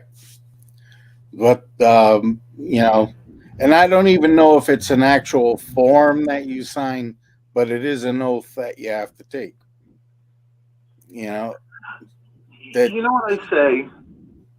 And I understand what you're saying. There was another brother, Bethel brother, who came on when I was saying, oh, I don't remember any vow of poverty. And he reminded me of the dwelling together in unity and the work arrangement where you couldn't go off and work. And then immediately it made sense to me. Then I remember. But this, you know. Okay, so I'm going to mute myself because I've run my mouth enough. And I hope it didn't derail. You know what I mean? Yeah, go on YouTube, Zach, and look up Ben. What's his name? Farron. Farron. Yeah, that might be because it's Rick's name right in front of me. Hold on a minute. Let me see if I could do a quick look here. Okay. And then I'm just going to go on with the reason I brought this all up is because I think that when people get baptized and then they verbally say yes to the two questions when they get baptized, I don't think that they equivalent that to making a contract vow to a corporation. And later on, it's like they're informed that that's what they did. They made a verbal contract when they didn't even realize that's what they were doing. And or things will change up. For instance, the baptismal questions over the years, they will change up. And it's usually because somebody has sued them or brought them to court over something. So they'll change things up. So basically what I was saying is pretty much what Peter's been saying is that we don't recognize what it is today and that things do change, you know. So I totally believe you, Zachary, that's what you saw, what you experienced. You would have really noticed if you were taking a vow of poverty. Like, I totally believe you, and Right. I think that might have been added in later after your time there. Why, I don't know, but Yeah, And the another thing name, is by the they way, go ahead. the name I was looking for is Ben Ford, Foard. Okay, he's got a YouTube channel. He just left Bethel a couple of months ago. I believe he's from the UK. So he, in his videos, he's given like the up-to-date stuff, what's going on. Thank you. So, yeah, not a problem, Zach. There's so much has changed since, you left Bethel, since I left the organization. And then it's changing, it's getting to the point where they're making changes month to month. They're changing things so rapidly now. It's ridiculous. Yeah, it's very hard to keep up with. Yeah. Very hard to keep up with. It's it's almost head spinning, some of the stuff. When I was researching my video on New Light, and it's like, well, wait a minute, they've done 3 different versions of New Light on this topic just in the last 10 years. It's like, pick a decision and stick with it, will you? And I think the terminology they would use was something to the effect of present truth. Hey, Pete, you sound far away. Yeah. Maybe you're away from the volume. I don't know. I'm I'm same distance from the mic I was before. Okay, I just wanted to comment. Yeah. Not a problem. Who's this? Okay. I did drop out at one point. I can't hear it either. They sound like they're down the block. Both of us do? The whole show has faded. The conversation with you and Pete, we cannot really hear Okay. it. Okay, Wow. then I think this is a good time to transfer over. I didn't hear what they said. I'm sorry, what? Yeah, I don't see Rick. Really loudly, but I can hardly hear you at all. Okay. I'm going to check and see if I can't correct it, okay? Oh, okay. Usually around the time of 2 to 3 hours, I would go to continue the show through the phone, through the, what do you call it, the conference. And it's about time to do that anyway, so I'm also putting... You can hear it? No, it's not on the phone. It's real quiet. You can barely hear it. It's like whisper. If you want to come in my room and listen, you can. So I think we could continue on. Let's see if he wants to make it better. We're about 10 minutes shy of when I was going to do that. Pete and Linda are loud and clear. Callers.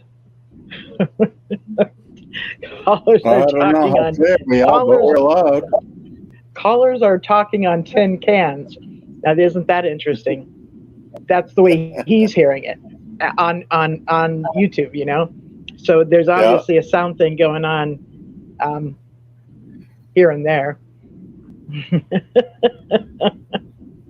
And then he's got the cool little happy face with it, big old smiley, smiley face. Love that name, Gorgeous Roddy Crone. Mm-hmm. It's the kind of name I'd hear back in my independent wrestling days. Yeah. Yeah. I've seen this guy for years, just commenting everywhere. I've seen you for years. Yeah. Yeah. JW Suicide was earlier talking about how, why don't we just all vote on getting baptized at the age of 30, but in actuality, by that time we'll know better. Okay. So they want us to get baptized at a time when we're naive. And it's very common for those that are recruited to be at a time of, change in their lives when they're more vulnerable and stuff. That's very much what happens. Yep.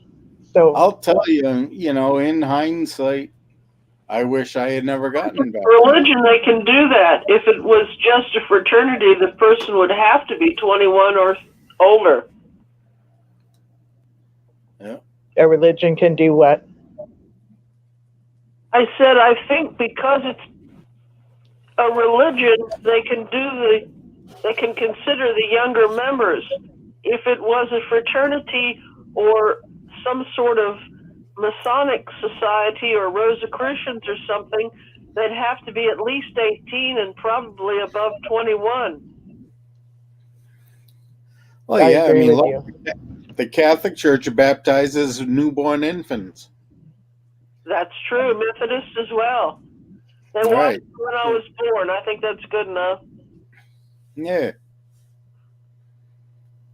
What happened when you were 4, Trixie? They watched me when I was born. They watched you when you were born. Okay. Yeah. Yeah. So I've been baptized and kicked out of 2 different religions. Right, because I was baptized Catholic, and then when I was 8 years old, I was kicked out of Sunday school and told not to come back to church. And that's when we became witnesses, and I got baptized in that, and then I got kicked out of that too. So I've kind of given up on organized religion. I now kind of look remarkable. I think you should get an award for being kicked out twice. Yeah, I'm a recidivist. Yeah, I'm a recidivist. We'll have to get you in something else so you can get kicked out yet a 3rd time. Oh, believe me. I've been. What does that word mean that you just said? Yes. Recidivist is somebody who repeats, their infractions of the crime. Like somebody who goes back into prison for a second time. Speaking of prison, yeah. Right. That was something I was going to bring up a little bit later. It's interesting, before you can join the Jehovah's Witness religion, you must go and disassociate yourself from whatever religion you were involved in before. Absolutely. So they make sure. That is the basis of all their success with the shunning, practice. Yes, it is. The first thing they do. Well, I didn't tell Pete what I heard in the kitchen when there were a lot of pioneers at a party. The one person says to the other person, "We don't know what to do about the Hindu congregation. They're Hindi speakers, but they just keep adding a god."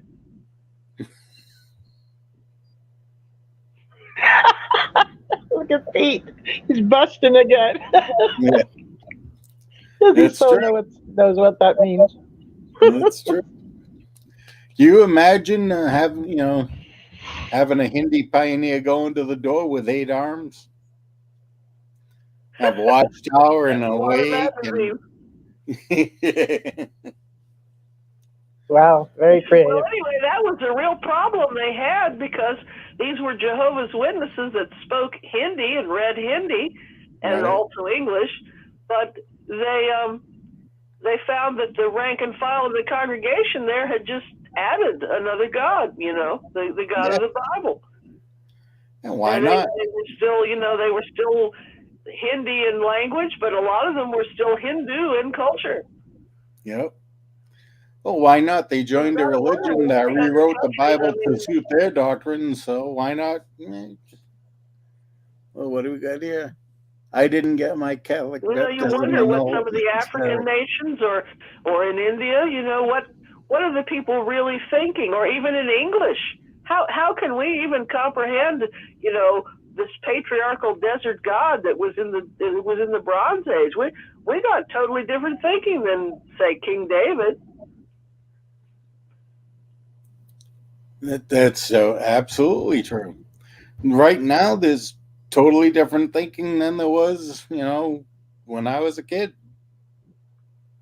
Yeah, we're moving into a whole new society. People haven't been in the office, and the Methodists haven't gone to church either. They're on Zoom. I mean, religion is not popular at all these days, and they've got lots of galaxies and things that we're learning about. And, you know, I love learning about these planets and galaxies and stars and things. And I was really disappointed because I didn't see any throne up there. Yeah.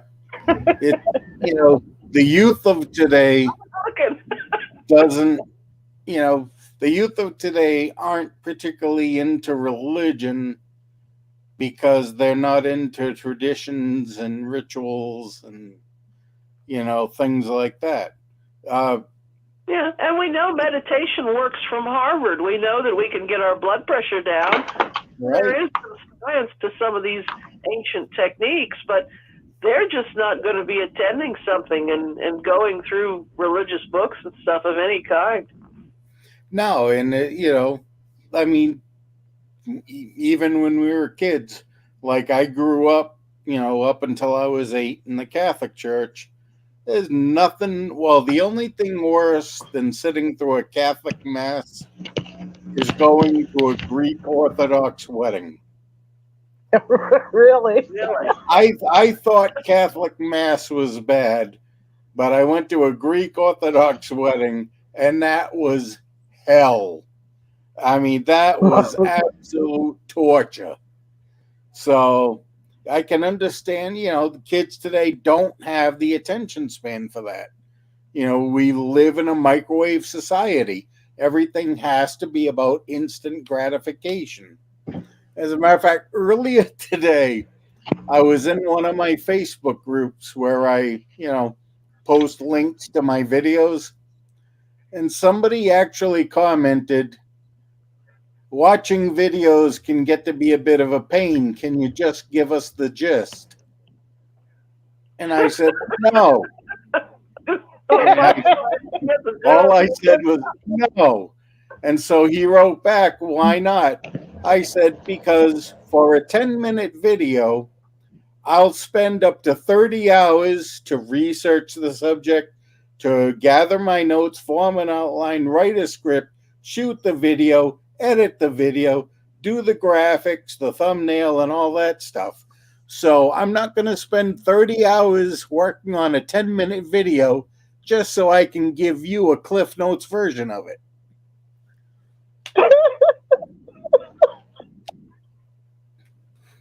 Well, they do want it fast now, and your research shows too. Your videos are very good. Oh, thank you very much. Don't they? You know, over the years, I've learned that having conversations with people who don't know what they're talking about is not fun. So when I talk to somebody, I want to know what I'm talking about. Exactly. Yeah. And if I don't know, I'll tell them I don't know. I'll have to research it and find out. Right.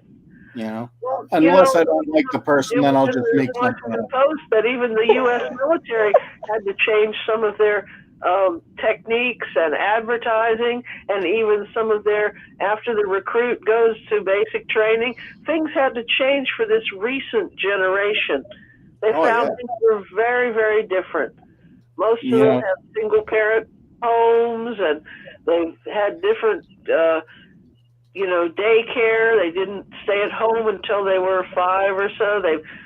They're totally different in many ways. Yeah, I used to work with a guy who was a career Marine back, you know, starting in the Vietnam days. And he told me one day, he says, "You know, I love the Marine Corps my entire life." He says, "But 1981, they stopped training Marines and started training marathon runners." Really? He's like, yeah, he says, we couldn't you know, we used to train with bugle sticks, you know, but they deemed that was too dangerous because people would actually get killed. You know, oh, I can't do that. That's dangerous. You know, which is just sort of, isn't the idea of having a Marine Corps is like teaching them to kill? You know, so if somebody's dying in a bugle stick exercise, obviously he's not cut out for the job. You know, but now they just teach them, you know, it's all in strength and conditioning, and you know, they teach them to be marathon runners instead of fighters. And of course, now all the wars, it's on computer. Some guy in an office somewhere in Maryland is dropping bombs on people in, you know, the Mideast. Yeah, scary stuff. Yeah. We're in a different world entirely. It's getting sad when the military can work from home.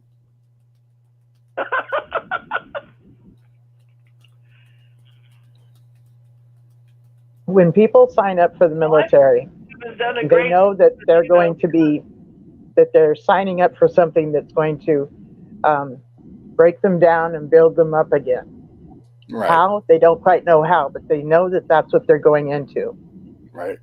When someone joins a high control, high demand authoritarian culture, such as the Watchtower, nobody gave them a heads up on that. No. Nobody did. So it's just so deceptive. They both do the same thing for the same kind of reasons. They talk religion. Right. Right. You know, This is about the time. This is about the time I would take it to just the conference room for the phone calls. So when you finish up, Pete, let me know, and then I'll have you go over there first, and then I'll finish this show out, and then I'll meet you over there. I've been giving the number and the link for to call in, and then the chat room, and the phone number is 727-731-6701. And to listen in, you can call to listen in, and then when you want to speak up, you would push *6. So I'll say that a few more times before we close out. Go ahead, Pete. Thank you. All right, so I'll be calling the 727 number, right? Right. I was going to say that, you know, my mother and I first became witnesses in 1969, which also was the year that the Awake magazine told me as an 8-year-old child that I would never grow old in this system of things. Those were the exact words. If you're a child today, you will never grow old in this system of things, because they were talking about Armageddon being in 1975. You know? Yes. And so when I went into school, you know, that September, I was like a house on fire. It's like, dude, I know when the world's going to end. Yeah. They told me that in the late 80s. Wow, I can hear myself. I'm on time delay. Did you call yourself? That might be why. Oh, that's odd. I'm not hearing your delay, but I know you are. That's so disturbing. Yeah. Okay, so let's see. Wait a minute. What am I looking for? Trying to figure out what I'm doing here. You can this is leave Jeff. in. I was going to say they told me that in the late 80s. I'd never grow old. I was in my early 20s. Yep.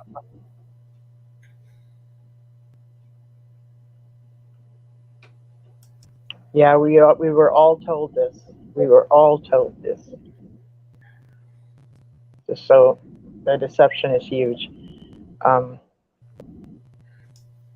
So what we can do now is, Pete, you can leave, and then I'll close up the show, and then I'll meet you over there.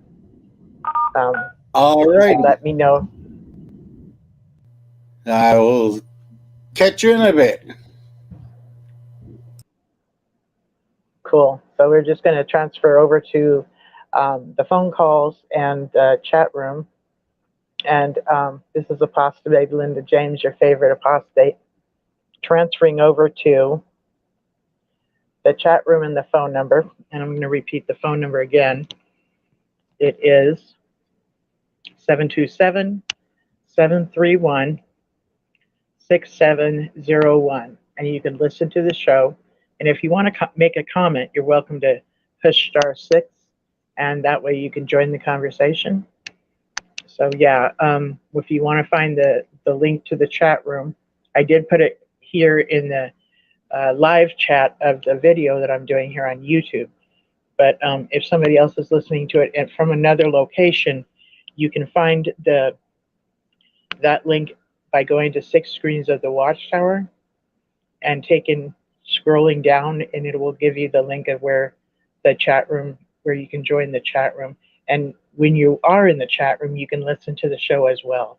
So those are 2 different places where you can continue listening to the show for tonight. I have to look at the date for tonight, Saturday, April 2nd, 2022. And we're going to go a little bit further through the phone conference and then through the chat room. And the phone number, I'm going to give it again, 727-731-6701. You can call that to listen in, and you can push *6 to join us and ask Pete some more questions. He absolutely loves this, and I love it too. And I just enjoy hearing him. It's really enjoyable. So I'm going to say goodbye to the YouTube audience now. And I really appreciate you guys being here and having conversation here. It's really neat to hear you talk amongst yourselves and make comments about the show. I really, really enjoy it. Thank you so much. So I'm giving that number out again, and I'm giving the link to the chat room again. So from what are you there, Pete? In the conference, the phone conference area?